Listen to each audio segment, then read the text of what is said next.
Assalamualaikum warahmatullahi wabarakatuh. Salam damai sejahtera untuk kita semuanya.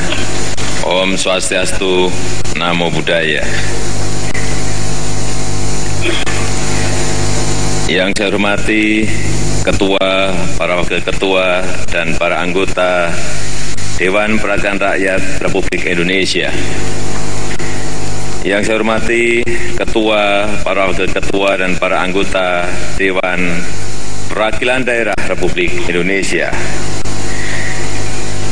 Yang saya hormati Ketua, para Wakil Ketua, dan para anggota lembaga negara, saudara-saudara sebangsa dan setanah air, hadirin sekalian yang saya hormati.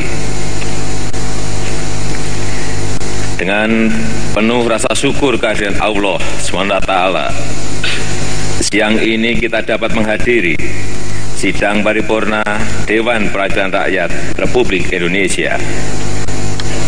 Sesuai dengan amanat undang-undang, saya akan menyampaikan keterangan pemerintah atas rancangan Undang-Undang Anggaran Pendapatan dan Belanja Negara beserta Nota Keuangan Tahun Anggaran 2016. Atas nama pemerintah, saya mengucapkan terima kasih kepada semua fraksi DPR RI atas berbagai masukan yang diberikan dalam pembicaraan pendahuluan beberapa waktu lalu sehingga dapat disusun RAPBN tahun 2016 yang berkualitas. Insya Allah, apa yang kita usahakan bersama ini bermanfaat bagi seluruh rakyat dan membuat hidup bangsa Indonesia menjadi lebih sejahtera dan lebih bermartabat. Pimpinan dan anggota Dewan yang saya muliakan, dengan memperhitungkan seluruh dinamika perekonomian global dan domestik, serta prospek perekonomian nasional, asumsi ekonomi makro tahun 2016 adalah sebagai berikut. Pertama, pertumbuhan ekonomi tahun 2016 ditargetkan 5,5%. Kondisi ekonomi global diproyeksikan membaik sehingga kinerja ekspor, impor, serta permintaan global atas produk-produk Indonesia juga meningkat. Pembangunan infrastruktur juga akan mendorong kinerja, pembentukan modal tetap bruto dan konsumsi nasional. Sementara itu, peningkatan konektivitas nasional dan realokasi belanja ke sektor-sektor produktif diharapkan mampu menggerak ekonomi nasional, menjaga daya beli masyarakat, dan mengendalikan laju inflasi.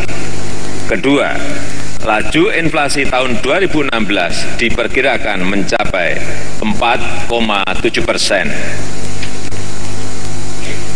Hal ini dipengaruhi oleh beberapa faktor seperti perkembangan harga komoditas dan energi dunia, pergerakan nilai tukar rupiah, serta perubahan iklim.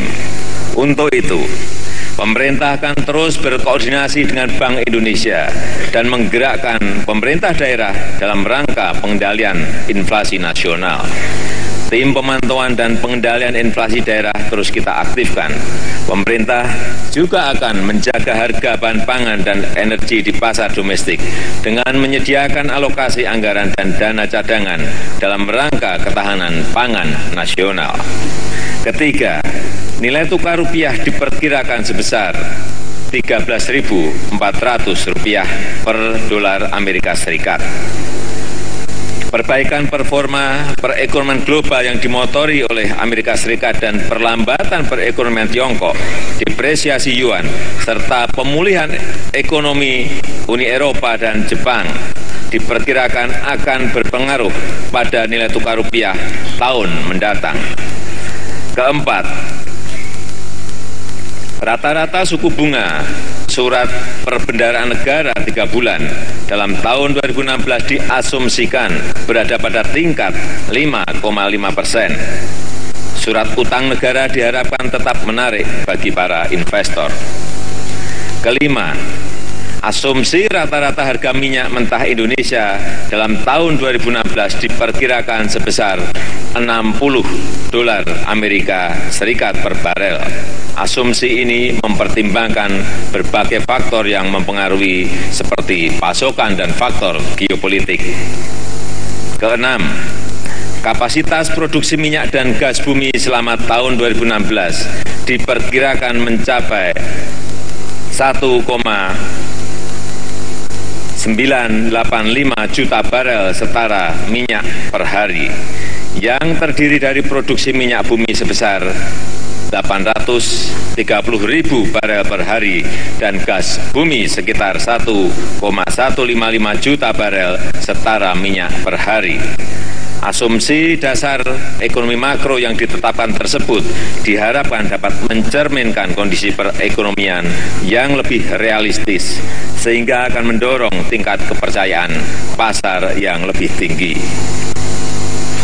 Pimpinan dan anggota Dewan yang saya muliakan, RAPBN tahun 2016 disusun berdasarkan pokok-pokok kebijakan fiskal yang mengacu pada tema penguatan pengelolaan fiskal dalam rangka memperkokoh fundamental pembangunan dan pertumbuhan ekonomi yang berkualitas.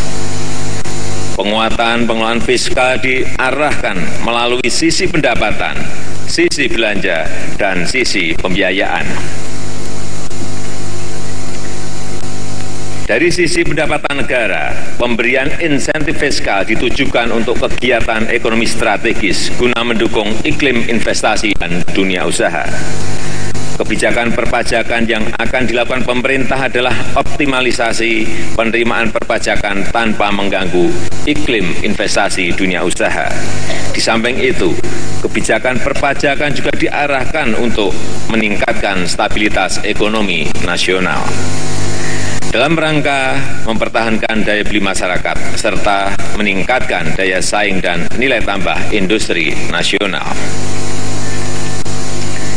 Dalam RAPBN 2016, pendapatan negara ditargetkan sebesar 1.848,1 triliun rupiah. Dari jumlah tersebut, penerimaan perpajakan direncanakan sebesar 1.565,8 triliun rupiah atau naik 5,1% dari target APBNP tahun 2015. Dengan penerimaan perpajakan sebesar itu, maka rasio penerimaan perpajakan terhadap produk domestik bruto tahun 2016 mencapai 13,25%. Di sisi lain, pemerintah juga terus mengoptimalkan penerimaan negara bukan pajak. Penerimaan sumber daya alam, terutama migas, diperkirakan akan mendominasi penerimaan negara bukan pajak. Meski pencapaiannya masih menghadapi banyak tantangan seperti harga minyak dunia yang terus bergejolak. Saudara-saudara yang saya hormati, dari sisi belanja, peningkatan ruang fiskal ditempuh melalui efisiensi subsidi, efisiensi belanja operasional, dan pengendalian belanja yang wajib dialokasikan. Selain itu, juga melalui peningkatan belanja produktif yang difokuskan pada pembangunan infrastruktur, serta ketahanan pangan dan energi guna meningkatkan daya saing dan kapasitas perekonomian nasional. Dengan memperhatikan strategi pembangunan nasional, kebutuhan pendanaan, dan penyelenggaraan pemerintahan, anggaran belanja pemerintah pusat dalam RAPBN tahun 2016 diarahkan untuk kebijakan-kebijakan sebagai berikut. Pertama, melanjutkan kebijakan subsidi yang tepat sasaran dan pengembangan infrastruktur untuk mendukung pembangunan. Kedua, meningkatkan efektivitas pelayanan program sistem jaminan sosial nasional di bidang kesehatan. Ketiga, mendukung upaya pemenuhan anggaran kesehatan sebesar 5% dan anggaran pendidikan sebesar 20% dari APBN. Keempat, meningkatkan kesejahteraan masyarakat melalui program bantuan sosial yang tepat sasaran. Kelima, mempertahankan tingkat kesejahteraan aparatur negara dengan memperhatikan tingkat inflasi untuk memacu produktivitas dan peningkatan pelayanan publik. Keenam, mendukung desentralisasi fiskal dengan mengalihkan alokasi dana dekonsentrasi dan tugas pembantuan ke dana alokasi khusus. Ketujuh, melanjutkan kebijakan efisiensi pada belanja operasional dan penajaman belanja non-operasional. Kedelapan, menyediakan dukungan bagi pelaksanaan program sejuta rumah bagi masyarakat berpenghasilan rendah. Hadirin sekalian yang saya muliakan, dalam upaya mendukung pelaksanaan kebijakan belanja negara, pemerintah mengalokasikan anggaran infrastruktur sebesar Rp313,5 triliun atau 8%. Anggaran tersebut lebih besar dari alokasi anggaran infrastruktur dalam APBNP tahun 2015. Alokasi ini akan digunakan antara lain untuk pembangunan jalan, pembangunan jembatan, pembangunan pelabuhan, dan pembangunan bandara, termasuk bandara perintis, agar konektivitas dan pemerataan antar wilayah menjadi lebih baik. Sementara itu, dalam RAPBN 2016, subsidi dianggarkan sebesar Rp201,4 triliun.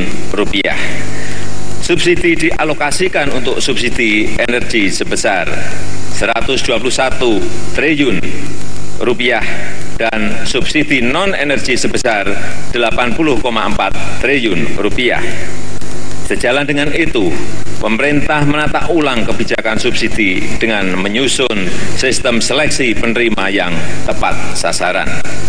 Untuk mendukung hal tersebut, pemerintah akan menggunakan basis data yang transparan dan akan menata ulang sistem penyaluran subsidi yang lebih akuntabel.